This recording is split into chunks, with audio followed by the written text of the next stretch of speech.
So the other day I had a conversation with someone and he told me that in all his 20 years of being married, he had never had a fight with his spouse. Like, they had never had an argument. Does anyone else find that really confusing? How have you never had a fight? I can't wrap my head around it. I literally just cannot wrap my head around how that is possible. No. In all seriousness though, if you've never had an argument with your partner, good on ya. I don't understand how it's possible, but seriously, good for you. However, I personally think that it's normal to have disagreements with your partner. And honestly, I'm not even against a good old-fashioned blowout every once in a while. You're not gonna get along all the time. You're not always going to see eye to eye. You're going to have disagreements. I think it's important to communicate this kind of stuff to your partner instead of bottling it up inside. It's how you communicate and how you fight that really matters. My husband and I, we get in disagreements on a regular basis. This may or may not come as a surprise to you, but when something's bothering me, my husband knows in about, I don't know, 3 seconds or so. Just kidding. Well, kind of. The point just is that I don't believe in bottling things up, and I don't think that you should bottle them up either. So today I'm gonna tell you the 4 things that my husband and I fight about the most, and then I'm gonna share with you the rules that we've implemented into our marriage so that we can fight better. Ultimately, this has improved our relationship. Number 1, communication. I'm an over communicator, he's an under communicator. I'd like to be kept in the loop more, and he forgets.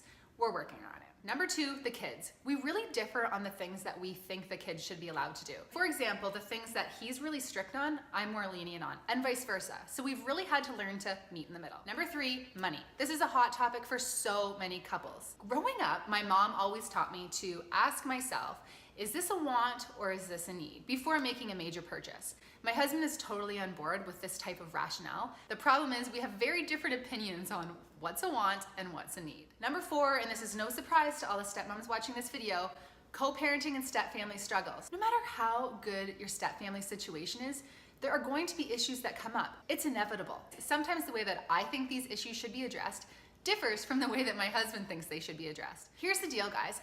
I think fighting is good. Actually, my husband and I say that the fact that we fight is one of the strengths of our marriage. Honestly, we could have a heated conversation and then an hour later be cuddling on the couch and watching a movie. We address the issue as it comes up and then we move on. So here are rules for fighting fair. Number 1, it's all about time and place. Even though I said that we address things as they come up, we are very selective about when we have these hot conversations. For example, I know that bringing up an issue when my husband is trying to get out the door in the morning is already kind of stressed out about work never ends well. He's also learned that it's probably not a good idea to talk to me about something that I'm doing that's bothering him when I'm so tired from being up with our toddler all night. You have to make sure that your partner is in the space to hear what you're going to say. Number 2, focus on the issue.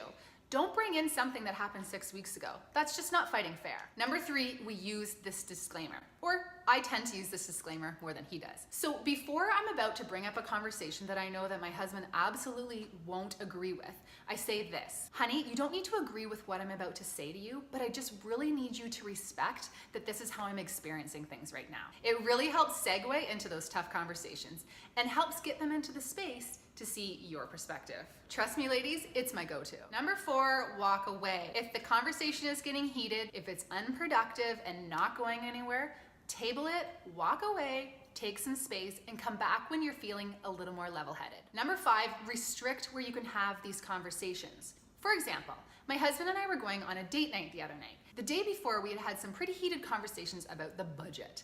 So I knew that if we brought up the budget on our date night, it was not going to go over well. So before we went on our date, we made a rule that we were not going to bring it up. It was great because we had an amazing date night, and then the next day we returned to the conversation and actually came up with a solution. Lastly, guys, don't dwell. Get over it as quickly as possible. Look, no one likes being pissed off all the time. No one likes being around someone who's always mad. When you have an argument, try to come up with a solution, come up with a compromise, or just let it go.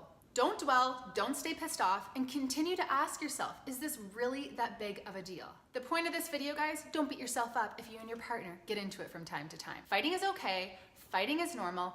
I think it's actually a good thing. The key is to find a healthy way to do it. All right, guys, thank you so much for watching. If you happen to have any tips for fighting fair, please leave them in the comments below. And hey, as always, don't forget to like, share, and subscribe, and I will see you in the next video. See you later, guys.